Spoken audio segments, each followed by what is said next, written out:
Hey guys, how's it going? Octopus here and welcome back to Union Cross. We're going to be talking about the new banner that just came out with the tier 6s and tier 7s as 7 stars with skills and 1500 jewels. But I'm going to show you guys a little bit of history, what's been happening since, I would say, May, and what we have to expect. So I'm going to show you guys all like these previous banners and what I think is coming up next.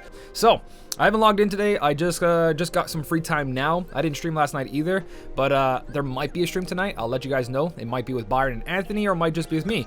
Hey, day 888. I don't know what the title is for that, but I just got a bonus of, oh no, the bonus of 500 jewels is, oh, I get a title. I don't get 500 jewels. Whatever, it's a title. Jewels come and go. Titles are unique. Alright, so with that out of the way, let's go into this tier 7 or tier 6 and 7-star deal. So what do you get out of this? You get a couple things. It's 5 medals for 1500 jewels, so it's half price regular drawing, lower than a falling price deal right from the bat, but it's only 5 medals. But you're guaranteed one 7-star medal of either a tier 6 or a tier 7, and it comes with a skill. Each skill is different depending on your luck, ranging from attack boost, 5 max SP gauge 1, 5 max Lux Plus, or a 6 max. Then you got defensive skills from 1, 2, and 3 max, and then of course triple threat 2, which isn't as viable as it was before in Coliseum, but it's still there, and there is going to be some places where it's going to be used. If we ever get like a tier 3 or tier 4 challenge again, you can throw a triple threat on there to try to help you out if the enemies aren't too ridiculously over leveled. So you do have chances at boosted medals, it seems like. You also have a chance of getting boosted medals, so these medals can come out boosted. We've seen this before. I'm going to show you guys, but I want to show you the odds of what medals are in here, and then we're going to talk about a little bit of like history of Union Cross, of like what banners also came out and what came out afterwards, because what they have in here is very curious. So tier 6s, 7 stars, the ones that are guaranteed, your pool is this. Tier 6s are very small. The majority of tier 6s are all AoE damage, so if you do pull tier 6, you're going to get some pretty decent AoE damage medals. Some have conditions, some don't, and then some are just not that strong, right? You have to exclude all the VIPs here. I can't really cross them out, but you're not going to see the best medals in this for tier 6s. So high score challenge medal, you're not getting those. Illustrated Aqua B though is actually really good, and she just has to have HP full to do a 37.16, which Aqua is better than the prime tier 5s that are currently in the game when you look at just pure multiplier. We're in a state of the game where it's always been pure multiplier. Multiplier matters because every medal has buffs and debuffs. You need one medal these days for a buff and debuff. Kairi EX and Xion EX Kai's. Done. And now you have foretellers. Stained glass medals are going to come out again. They're going to do the same thing, so on, so on. We only need one of those medals. The rest is how strong is its multiplier and its strength. That's what's important. So, Illustrated Aqua, really good. If you get that, I wouldn't mind that. But everything else here for AoE wise is pretty much a condition. It's got to be more gauges used, and the good one is HD Xion out of the tier 6s. So if you get HD Xion or Illustrated Aqua B, you're great. If you get Final Boss Xion, great AoE medal. If you have reverse buffs, can turn out really, really good. And the weird thing is that they don't have Anti-Form Sora in this. HD Anti-Form Sora is not part of this draw, which makes me wonder if they're going to have another copycat banner coming out very soon. It's weird that they took him out, but they didn't take out HD Xion. So Xion's there, Anti-Form's not. As we go on as well, for tier 6s, that is pretty much it. This is included, Illustrated Marluxia, so it might be something to do with JP, the way they had stuff, but we do have quite a bit of medals here, but everything drops from 22 multiplier for AoE up to 28 multiplier for AoE, depending on conditions or no conditions. But out of tier 6s, if you do get some of these EXs, pretty good. Xion, HD Xion, and Aqua. That's like the best tier 6s. If this was actually here, he would be part of it. But I still don't think that's enough for me to pull in that big pool. There's a big pool of medals, guys. It's pretty big. So you can just see by scrolling this, you have quite a bit of medals to try to get lucky out of. Now for tier 7s, we all know which the best tier 7s in the game. And that's this entire top row up here, 43 to 45 multiplier, which tier 8s right now have 50 to 53. So it is a big difference from tier 7 to 8, which is supposed to be, but for tier 7s, this top row is the best, and that Genie there. Well, you can't get Warrior of Light or Terra, you can't get Genie, you can't get Diz, and you can't get King Trident because those were all high score challenge medals. So, best high score challenge medals are there, but Scar and Hercules were in draws, not high score challenges. So I'm very curious as why they're not part of the poll, because you can just get them in every other polls besides this. The foreteller polls, they're in the pool. I don't understand why Hercules is not there and Scar's not there. I guess they don't want to give away their good tier 7s just yet, since it's the first banner.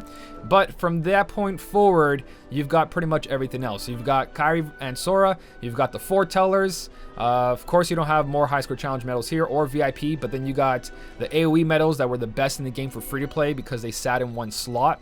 They're really good, but they have to be in slot 5, slot 3, pet slot, so on and so on. Then it just pretty much drops down to AoE medals of 29. So better than the tier 6s, but again, there's conditions for these ones as well. Then, of course, they have Nominee, which is very interesting in this draw because Nominee, correct me if I'm wrong, I think Nominee was a special banner. It did have one that was special, came with more strength and I think more trait slots, but this Nominee is in the actual game right now as the beginner's deal, I believe, or the top drawer deal. You basically have Kingdom Hearts 2 Nominee in there, but nowhere else. Like, I think there might have been one other banner that had Kingdom Hearts 2 Nominee, but this is a very rare sight to see. And the reason it's so important is because she's a tier 7 upright magic forward copy cat medal, who is a tier 7. So if you guys wanted a replacement for the tier 5 Nominee, there's this tier 7 Nominee. But this is the first banner. Not the first banner. This has been the longest time since we've seen her in a banner, and she comes as a 7-star, so that's pretty good. I'm not gonna lie, that's really good. And of course, you got Vanitas as well. So it's weird that they introduced a limited medal to limited banners, but they took away Hercules and Scar and Anti-Form Sora. Very weird. But for the banners itself, tier 7s and tier 6s have some great AoE medals. You're going to have a good time if you pulled the right ones. 29 multiplier is really good. Even though they're on specific slots, it doesn't really matter when you have that much power. But if you guys did pull for the foretellers, then you're okay to skip out. Of course, we have the Birth by Sleep trio, who does more damage with one enemy at 40 and then 27. So if you get lucky and you get a tier 7 foreteller or a tier 7 Birth by Sleep, you're doing pretty good, especially when you have single target damage at 37. These foretellers are stronger than the other foretellers. Not AoE wise. AoE wise, they only do 25, but single target, they do more damage. So if you pull one of these, you're going to have a better time beating Sephiroth with these guys here. But again, Sephiroth needs negative 60 traits, so it's not going to really matter if you pull from here if you don't get the proper traits. So remember, yeah, you are going to pull a bunch. You are going to see all that, but is it going to help you currently? Only if you pull like crazy. Like, you've got to pull, get traits, use the medals in your inventory for traits, because the way I showed you guys in my last Guild Team videos, I didn't touch a lot of medals because I was expecting banners to come out like this. So for my tier 6s, I've got medals sitting around just waiting for guilds.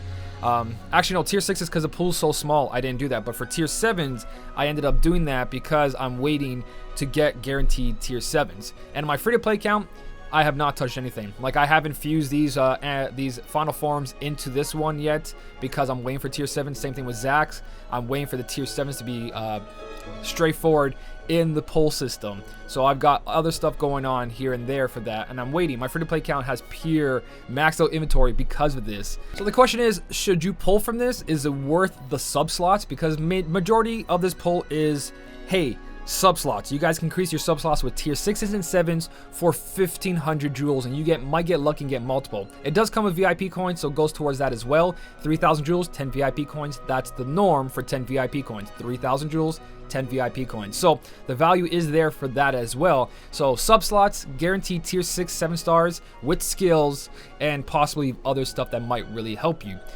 The thing is, this is a pattern, and this banner in JP side was basically included with their foretellers. So, and I believe Riku as well. So it's interesting that we got this one separate, kind of. So I'm going to show you guys back on this, starting from the first tier 7 banner we've ever gotten. So the first thing when they announced tickets, PvP, all that, they said, hey, tier 7 medals are coming out, and here they go. So they started on May 25th with 7-star medals guaranteed every pull, not with skills or anything, just that, and also a tier 4 for 5 mercy. So that was the first one. After that, we got this one that was by itself. Now this isn't 1,500 jewels for 5 medals. This did come out with a bunch of stuff and guaranteed Kyrie in the end for 5 Mercy, but then Kai came out afterwards. So a little bit other warning right there, guys.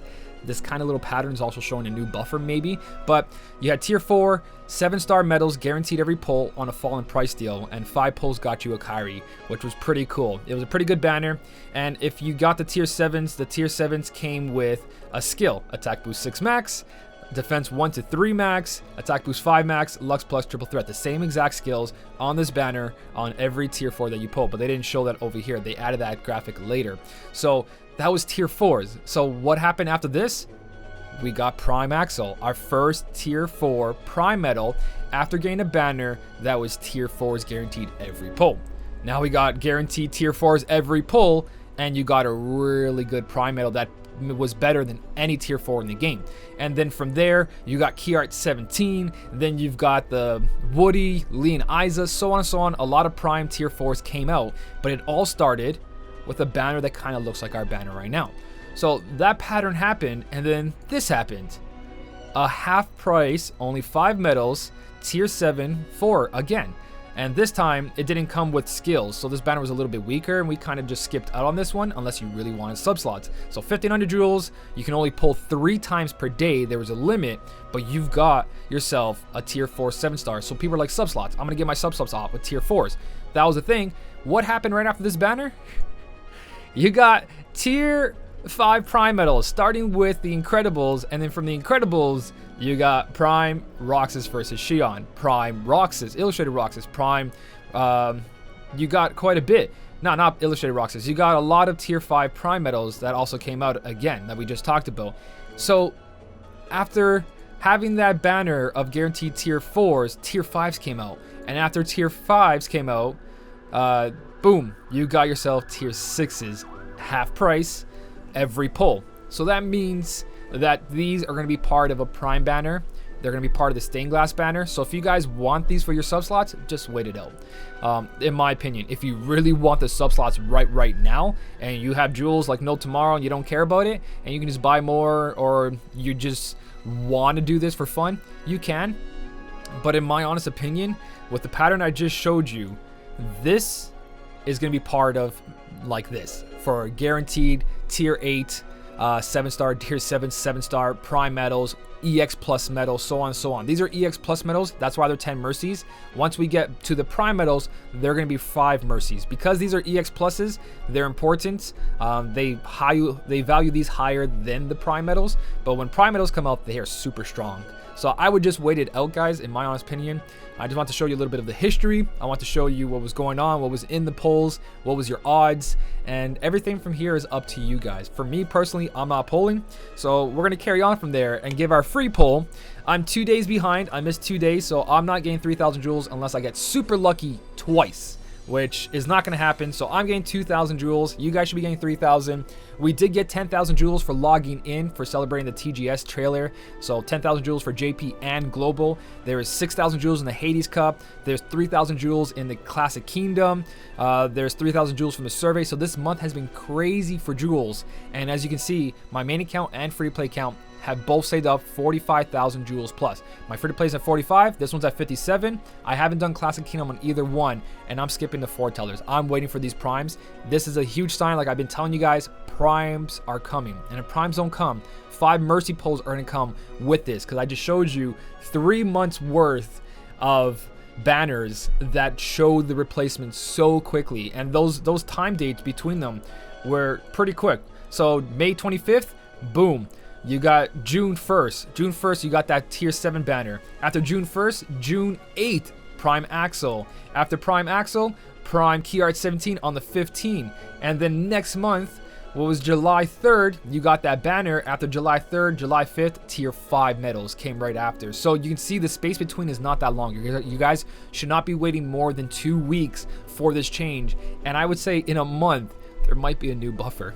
There might be a new incredible buffer in about a month, a little over a month. So I'm sitting back, I'm relaxing, I'm passing content. Even if I don't pass content, I miss a couple jewels here and there. I'm not polling for all these bait banners. Yes, I'm calling them bait banners because right now what we got, this is just sub slot fodder and possibly possibly out of all this, I would say maybe up to 10. You're pushing it that way. Up to 10 medals are really, really good. But you're going to see more tier 6s than 7s. So that's pretty much it, guys. That's it for the video. That's a little bit of the history of what's going on with all the banners, the tier 6s, 5s, 4s, the little pattern they got going on. So I would say just be patient from this point forward. Yes, there's a lot of good tier 6s and 7s out of here. You might get super lucky. You get sub slots. Might give you the edge on Sephiroth. Sub slots are very, very important. But I learned my lesson back then, and I'm not going to pull for those sub slots. I'm going to wait till they're part of the prime deals, the mercy pulls, so on and so on.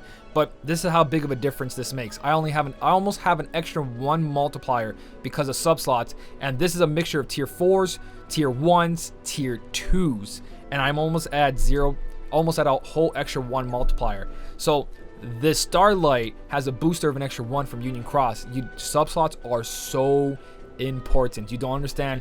If this was down at 3.5 or 2.5 like it regularly is without sub slots and with the booster, you wouldn't be doing the damage you're doing to Demix, or you wouldn't be doing the damage you're doing to Sephiroth. This actually helps you not use negative 60 traits. So sub slots are the difference between passing a quest without negative 60 or not passing the quest because you have no negative 60. So sub slots are very important, but also I want to remind people that Sephiroth's here longer than the boosters are here. So if you want to use Treasure Trove or Starlight to beat Sephiroth or Demix, there's only 10 days left, including this. So that's a little heads up. But again, just wait a little bit, just a little bit, guys. Monday's coming up, Friday. You still have time for the boosters, and if a better banner comes out on Wednesday or next Friday, the boosters are still here, and also.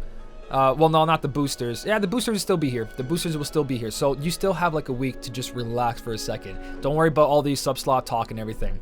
If you guys want to add anything down below, let me know. I'm skipping on this on both my accounts. As great as it looks, it is pretty good. 1,500 jewels, VIP coins, so on and so on.